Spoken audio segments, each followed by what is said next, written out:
So guys, welcome back. Hope you are all feeling great on this beautiful day. So today is just a very snappy quick video. I've done a video on BP, blood pressure, and part of having a blood pressure hypertension is pretty serious, which some of us don't take seriously. But when you do know that that's what you have, you need to take it. I don't know how to stress this. You need to take it seriously because it can cause heart attack. It can cause a bunch of other diseases and issues with your health. You can't, it really does affect you.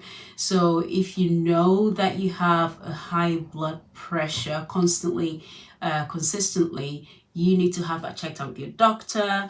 You need to find out, get treatments and, an action plan on what to do.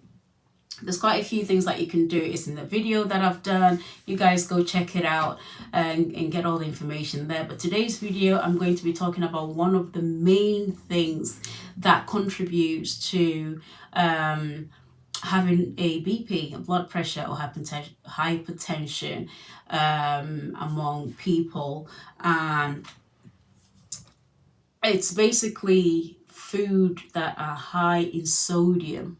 Okay, food that are high in sodium. So a table salt, the salt that we add to food when we're cooking, the salt that we add after cooking, overdoing it.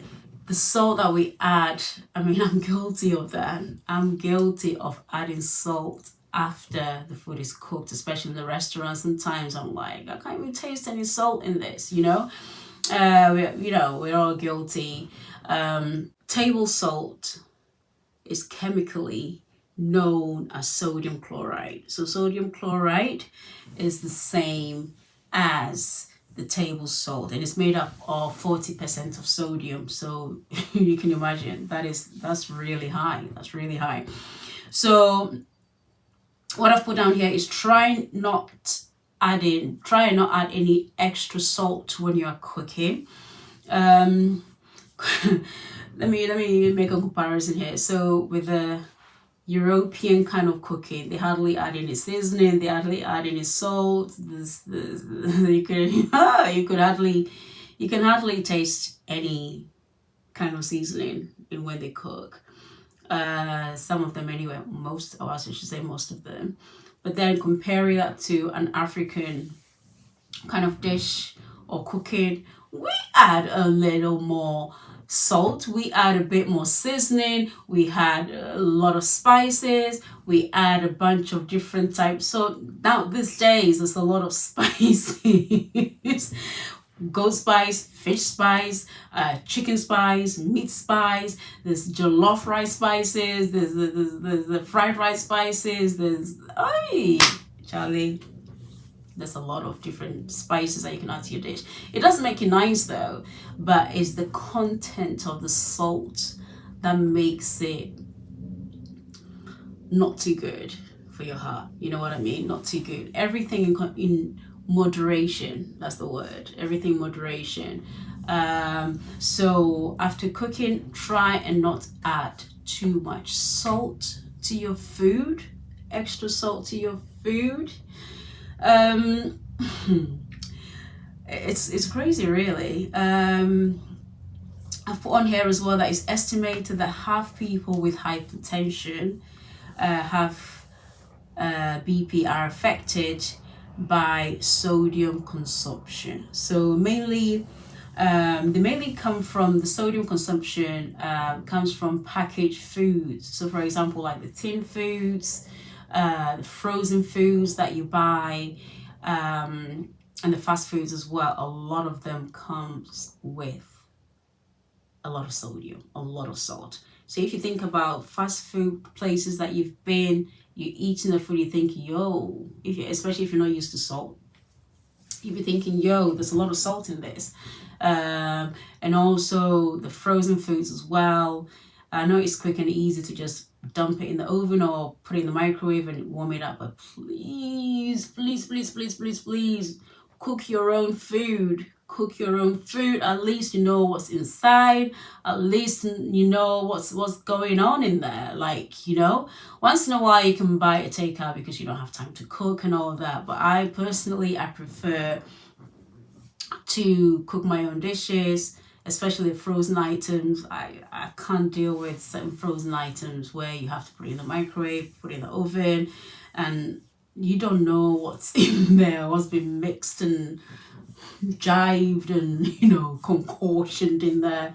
It involves a lot of salts as well, and also the tin foods as well, the soups that they have in the tin, the spaghettis they have in the tin. Even corned beef has a lot of salt in there as well, you know. So just take it easy, you know, try and do your calculation to things that, okay, I've had enough salt this week, take away tin foods, I've added too much spices, seasoning, whatever. Take it easy and try and calculate how much salt, if any, you put in your food. Times I you know, I make some dishes, I'm like, Charlie, this one, dear, the salt, the seasoning is too much. But gradually, you know, if you're not the type that cannot do without too much seasoning, gradually, just every time you cook, just reduce the amount a little bit than you would normally do. And then eventually, before you know it, you're used to eating without having so much salt and seasoning in your food. So just maybe try it that way, rather than, you know, having so much in one day, the next day, and not having any at all. Try and make sure that you slowly take baby steps. Do not jump, do not do a marathon, do not run. Just slowly, you know, reduce the amount, and you wouldn't even notice, you know, next time. So like I said, packaged foods and stuff like that. Some of the foods that apparently are high in sodium and salt is ready prepared shrimps. I would never think that though. I'm a lover of shrimps, like shrimps and prawns. Let's say prawns. I love prawns. But here they say that the shrimps and prawns are high in salt. These are the already cooked ones. I tend to, if I go to the shop, all the more I try and get the ones that are frozen fresh, or fresh prawns, and then I cook it myself how I want it. But the ones already done apparently has a lot of salt in it, guys. So I don't know. Soup, yes, soup, the packed ones, the tin ones, the canned ones, the restaurant ones are all packed with sodium. Guys, you can make soup at home. You can blend your vegetables, put it on the fire. Before you know it, the soup is done. So please limit the amount of sodium that you have in your food. Also, the notorious one is ham. Pork and ham have a lot of sodium, very, very high in sodium, because the salt is used to kind of like cure and flavor the meat occasionally, especially if it's going to be preserved. Yeah, that's the word. Additives and preservations used in those kind of things for it to last for days. All that's added is a bunch of salt. So any food, if you think about it, any food that is in the fridge, in the freezer, in the tin, you know, purposely made to last a few days, a few months, a few years. Can you imagine eating food that's from a can and it's been there for like months and years, and like, yo, what have they put in there for it to last that long, you know? I mean, the tin food I will have, as far as I'd go, is baked beans. Everything else, if it's vegetables, I prefer to have my fresh vegetables, cook it, and I know what's inside. Or I have tin tuna. Even with tin tuna, sometimes you can taste the salt in there as well. Pizza as well. Yeah, pizza has a lot of sodium in that. Salad dressing as well. The additives are added to salad dressings as well to make it, you know, give it that taste. Be very, very careful how much of that you eat. Canned vegetables, like I said. Cottage cheese as well is a good source of calcium though, and protein, but high in salt. So half a cup of cottage cheese, which is 113 grams of cheese, has 350 milligram of sodium. 350 milligram of sodium, like what the freak? Honestly, that's crazy. Yo, cheese. Cottage cheese, that's crazy. That is absolutely crazy. But yeah, so be vigilant, be very, very cautious. Broth or stock. So when you boil meat or boiled chicken and the stock that is left, obviously you put a lot of seasoning and salt in there. Expect salt in the broth and in the stock, and not add extra when you're adding it to soups and to soups and making jollof rice or whatever it is that you're making. Be very careful to know that there is already salt in there. Like cold cuts and salamis, all these sausages that you have as well, they're all full of sodium. Like I said, frozen meals as well. So guys, this is like a bunch of stuff. Pretty much everything that you see on the shelf in the freezer have a certain amount of sodium in there. So it's just basically just, being logical and knowing what is good for you.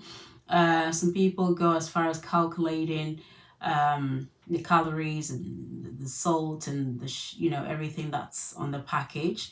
But if you know certain foods contain quite a lot of sodium, just be very, very careful how much of that you eat. So if especially you have, for me, I'm on the low side on my BP. I'm always on the low side of my BP. I'm not high in my blood pressure. So if you know what isn't good for you, either low or either high, I'm going to be doing a video on low BP for those who have a low blood pressure. But for those who have high blood pressure, these are the foods to stay away from. Stay away from, as nice and juicy and lovely as it is. Stay away from it. I mean, you can have something once in a while, but just be very, very cautious. Your health is more important. You have to look after your health. That's what you have. So I hope that helps you guys out once again. Anything you want me to cover, please let me know. And I hope you guys have a blessed week and stay blessed. See you guys soon.